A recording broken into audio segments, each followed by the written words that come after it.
Hi everyone, thanks for clicking on the video. This is Rachel. I hope you're having a wonderful day today. And I came in today to introduce a new series that I wanted to do, and it's called Dating While Gray.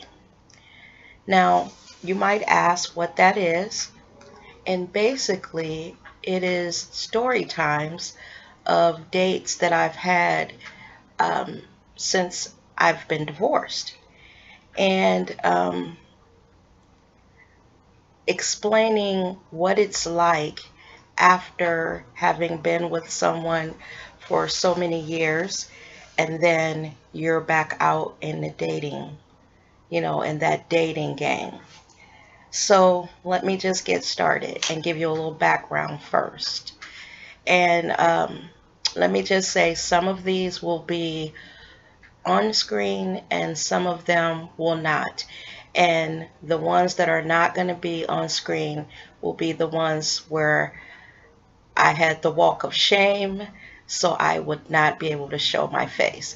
And all of you know what that walk of shame is, but when I get to those stories, you'll know that it's the walk of shame because I won't be on the screen.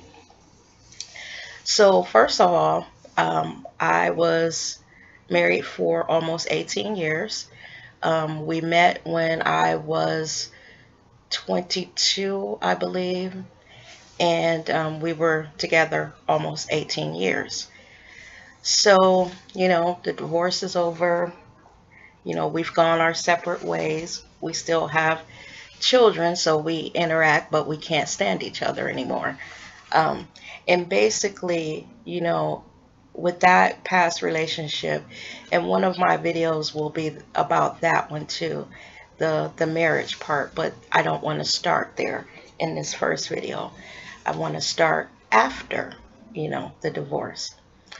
So again, married 18 years, I'm back out in the dating field, and the entire thing of dating again was a bit intimidating.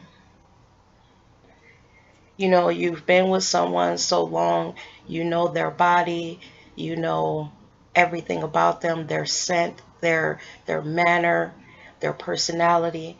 And also, when you've been with someone that many years, you wonder what another person is going to be like.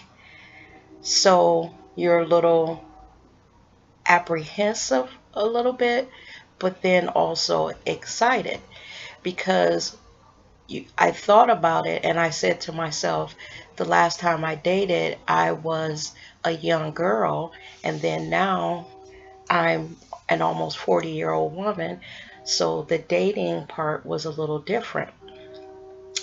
So, first things first, the first day after I broke up, my divorce was not even one that I kind of planned. I didn't make a conscious decision that, okay, now I'm going to start dating. Let me just tell you the story of how I met the first person. So, where I worked at, I could come home for lunch every day. So, I worked in a very stiff office. In the place that I was at, I was the only black person there.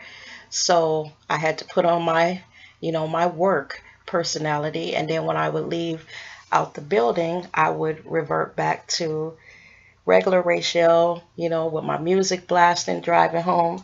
So I was on my way home from lunch one day and I got pulled over. Now, let me tell you what happened. So I'm driving along and I'm blasting some Temptations and singing to the top of my lungs because I'm free. Even though it's lunchtime, I'm free and I'm going home for lunch. I lived about 5 minutes from my job. So prior to this date that I'm flying with the music, every time I would go home for lunch, it would be this police car that sat right before you got to these train tracks that I always had to cross when I was going home for lunch.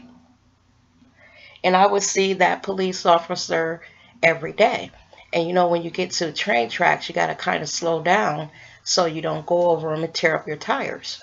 So after doing this for several months, you know, I started nodding at the police officer, just nodding, because, you know, we would almost make eye contact because I had to go slow over those train tracks.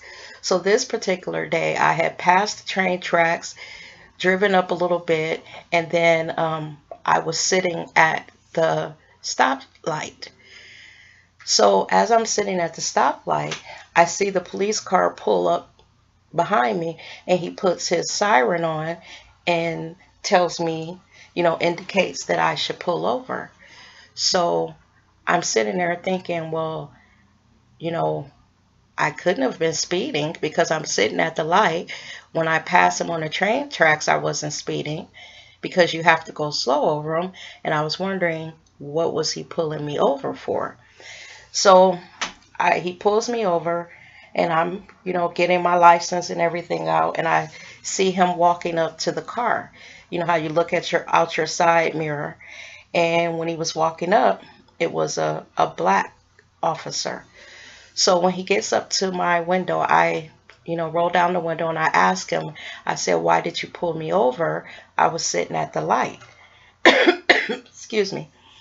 And well, actually, I didn't pull my window down. Let me just back up because that's important.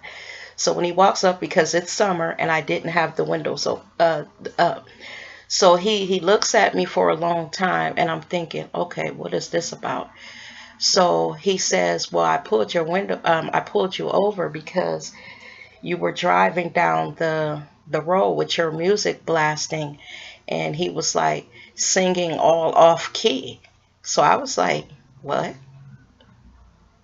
What? Singing off key? And then I said, what are you talking about? He said, you were blasting My Girl, and I heard you singing, and you can't sing. And so I started laughing. I said, so you get tickets for singing off key? Because I'm wondering, where is he going with this? So he says, yeah, you know, I'm going to write you a ticket. And then he says, before I write the ticket, I'm going to give you my card, his business card. So, and he said, and when I give it to you, I want you to write your phone number on the back. So when he said that, I was like, oh, okay. And then he was like, because I like you, I've been seeing you every day, and I want to take you out. So I was like, oh, shit. Okay.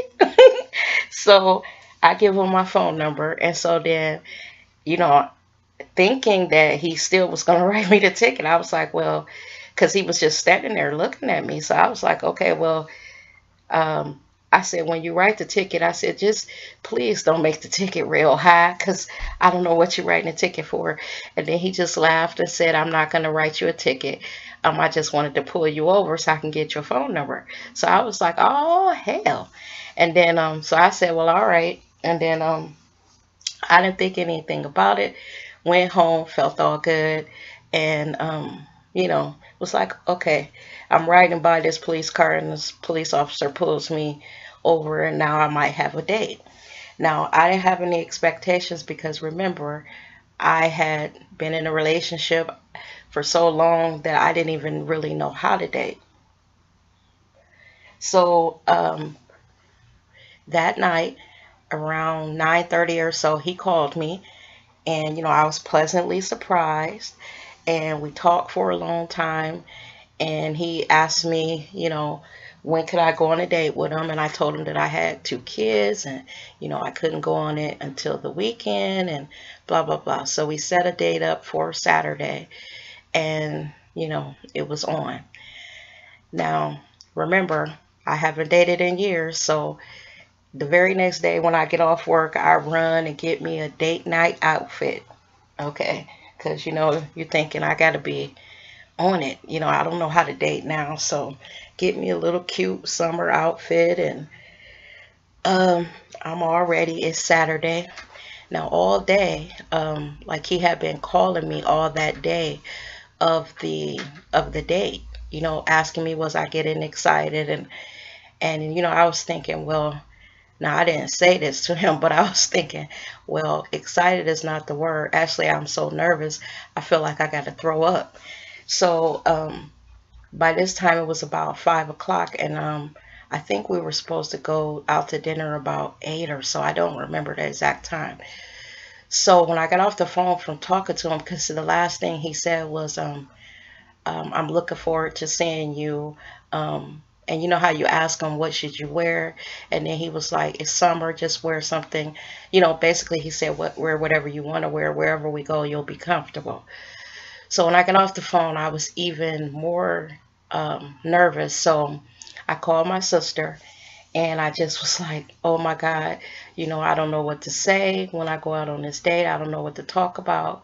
I don't, you know, I don't know how to act. I'm so nervous. I feel like I got to throw up.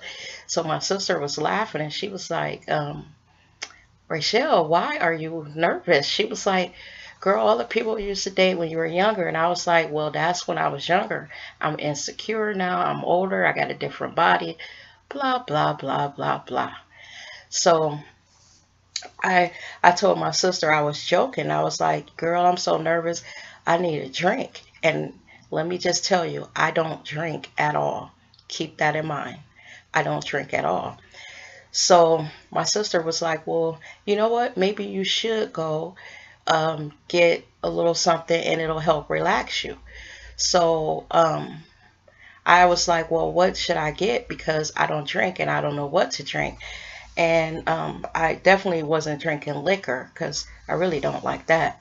So my sister suggested these Seagram's coolers, I think it was. So I was like, okay. So I ran and got, I think it was a 6 pack or a 4 pack.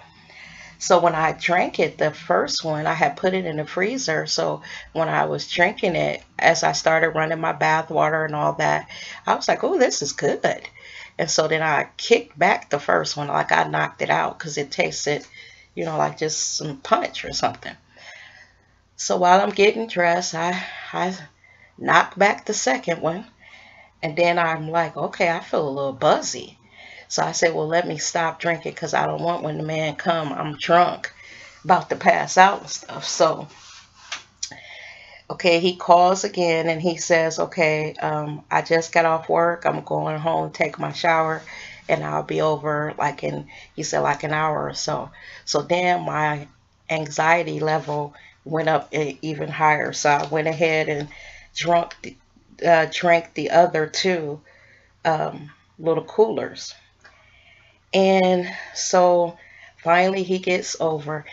And when I tell you he looked good, I was like, oh my God. I said, uh, you know, when I saw him pulling up my driveway, I was at the window about to pee on myself. Basically, when the man came in, I let him in and had to run to the bathroom and pee, but I played it off like I had to go check my makeup one last time. But actually, I was so nervous, I almost peed up myself. So I come out, you know, he do the thing where he tells you you look nice, blah, blah, blah. So now by this time I've drank 4 coolers, and I'm a person that doesn't drink. So we go, it's like 90 degrees outside. We go to a little outside where it's like a restaurant where it has a patio and you eat outside. It was really nice. And by this time, the drinks are kicking in, and I'm sweating profusely and stuttering like a fool. The stuttering came about because I was so nervous that, you know, I didn't know what to talk about.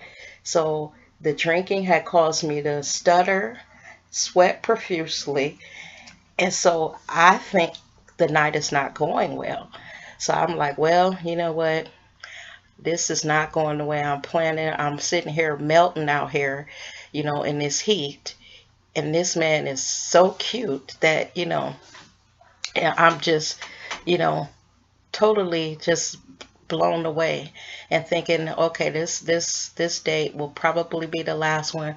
So he says, would you like to get a drink? Now I was thinking, well, he doesn't know I already had four. So I was like, what the hell? I might as well get my drink on, eat this meal, because I probably won't be seeing him again. So, and then when he told me, he said, well, what would you like? And I explained to him that I don't drink, I don't know. So he suggested this drink called the Tom Collins because it tastes like lemonade. So I was like, okay. And I drank about three of those and was drunk. I go to, I tell him, I said, look, I have to go to the bathroom because by then all those drinks had kicked in. Now, as you guys know, I wear glasses, but when I went on my date, of course, I couldn't have my glasses on, and so I wore, didn't wear them. So I go to the bathroom, and by then, the getting up walking, made my drunk come down even more. So when I came out the bathroom, not only was I drunk, but I couldn't see either. So I'm standing there looking around, and he says, hey, hey, over here. So I stagger, and I guess by then he could tell I'm drunk. Now remember, he only bought two, so he like, damn, he probably was thinking, damn, this girl, I only bought her two drinks and she about ready to pass out. Because the closer I got to the table, the more I was staggering, holding on to other people's chairs and everything. Child, it was a mess. So I get back to the table and he said something like, he said, well, I think we should wrap this up because you about chewed. You really don't drink. So when we're leaving, by then my drinks have really kicked in. So it was raining. So he says, well, stand here. I'll go get the car and pull it up so you don't have to rain. Now to show y'all how drunk I was, this is what I told him. I said, oh, you don't have to do that because I'm about to run through these raindrops. I don't know what the hell I was thinking. He said, you about to what? I said, come on, grab my hand and let's run through the raindrops. So he started laughing and he was like, oh, you're drunk. So we running across the parking lot. I fall down, tear my damn stocking up. Child, this is crazy. I fall down, tear my stockings up. He, being a gentleman, picks me up, child. Yes, he did. He picked me up and carried me to the car. So when he did that, I was like, oh, come on, Romeo. So I was like, all right. He get me in the car, say, you okay? I said, yes. By the time the man walked over to the other door, I was snoring. Snoring. So he drives me home. I wake up slurping, probably was snoring like a fool. And he pulls up in the driveway, shakes me awake, and he says, you're home. And I said, okay. So he said, I go to get out the car. So, and I almost fall out. So he says, let me walk you to the door. So I was like, okay. So I get to the door now. Remember, I'm thinking this is not going to be any other day. So I turn around after I put my key in, holding on to the door frame because I can barely stand up by this time. I'm drunk. I can't see. I'm sweating. I'm thinking the night is through. So he says, I would ask to kiss you, but you are very, very drunk. He was like, and I don't want to feel like I'm taking advantage of you. So y'all, let me tell you what I told him. All that liquor, them coolers, child, they had gave me some liquid courage. I told him, take advantage of me, daddy. I was like, you can kiss me. And he was like, what? I said, you can kiss me. Because I was standing there thinking, well, if this going to be the last day and this man is a chocolate Adonis, I'm going to get some kisses from him. So when he goes to bend down, I lay it on him. I was like, I damn near bent him over. I'm like almost a foot shorter than what he is. So when we break, he's like, oh my God. It's like, okay, now he backs off. So I say, so long, because I'm thinking I'm not going to see him again. Next morning, I'm of course hungover. I wake up to the phone ringing, and it's this police officer asking me, did I have a good time? And I was like, what? Boy, what time is it? Because it was like 6 or 7 o'clock in the morning.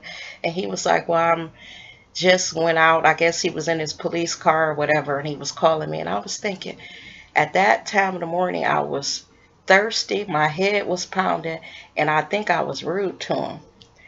And I said, look, man, are you crazy? Why are you calling me at 6 o'clock in the morning? He was like, well, most women want you to call them. So I had you on my mind. So I figured I'd call you. So I'm thinking, well, this is nice, but I can't talk right now. I got to get up and throw up. I got to get me some Tylenol because my head feels like that it's a doggone conga band in my head playing. So I was like, all right, thank you for calling me. I get off the phone. And then as I, take my shower and sober up and realize, oh my God, he called me. So, and I'm going to wrap this up in a little bit. So we dated. And then one day he told me that he was looking for a relationship. So I was like, well, so am I, but I didn't know the depth of what he was talking about. So by that time I had told him that I was recently divorced. He asked me how long. I said about 3 months, blah, blah, blah. Now, in the meantime, after I started dating the police officer, I got a little courage on dating. So I had met this other guy, and I was then dating the police officer and just newly starting to date the other guy. But I really liked the police officer too, though. So I didn't want to, break it off with him. I wanted to continue to see him. But what happened is, one day the police officer says, you know, I'm not going to be able to hang out with you this weekend because I might be on. Because I think on the weekend he worked at a jail or something, doing something. I really don't remember, because he used to try to get me to come, and I was like, why would I want to visit a prison, with men in it? But he had told me that, he couldn't come. So I was like, okay, but I had bought an outfit for it, so I figure, all right, then I'm gonna go with the other guy, so I'll have something to do on Saturday. So needless to say, I went on a date with the other guy, and we came back to my house, and we were sitting in my backyard. I had a little gazebo back there, and we were sitting under the gazebo, and it was like dusk dark, and I had my little tiki lights burning and soft music back there, the whole nine. I see some headlights pull up in my driveway. So I'm like, who is this pulling up? Lord, it was the police officer. So before I actually was able to run back to the other guy and be like, you're going to have to try to hide on the other side of the house, or I just didn't know how to handle it. So when the police officer is walking out the driveway, he's like, oh, you're sitting out in the back? I was like, yeah. He was like, hold on, let me go get my, I think he had a pop or something. He was like, I'll come back there. I was like, no, no. And then I said, I was about to go in, and I was trying to motion to the other guy, man, you better get lost. And so I guess he seen something in my face. He was like, who are you back here with? One of your kids? And I was like, no, I was just sitting back there, and I tried to make up something. But he saw something in my face, and he says, well, let's go back there. And then, it was the whole confrontation. He saw the other guy. He didn't even really say anything. He just said, you know what? I was looking for a real relationship. He said, and I thought that because you were newly divorced that you did need the date. But, he meant like date before I settled down. And so he was saying basically, I met you too soon after you got out of that long-term relationship. Basically, you're at the stage where you should be dating a lot so you can see what you like. And he turned around and he walked down the driveway. And I never heard from him again. Now, the guy that was in the backyard was this, I'll call him the mailman, because actually he was my mailman. So he was an arrogant person, and I will refer to him as playa. And that's the end of the first story in my little series. The next story will be about the mailman, the one I call playa, and I'll tell you why he's the playa. And thank you for listening to my first video in this little series. And I don't know how many of these I'll do, because it's not like I dated, like a banshee or anything, but I have had some really, really funny dating experiences since I've been, you know, older and, more sure of myself now. So I just wanted to share. So again, thank you for watching the video, and I'll see you in the next one. Bye bye.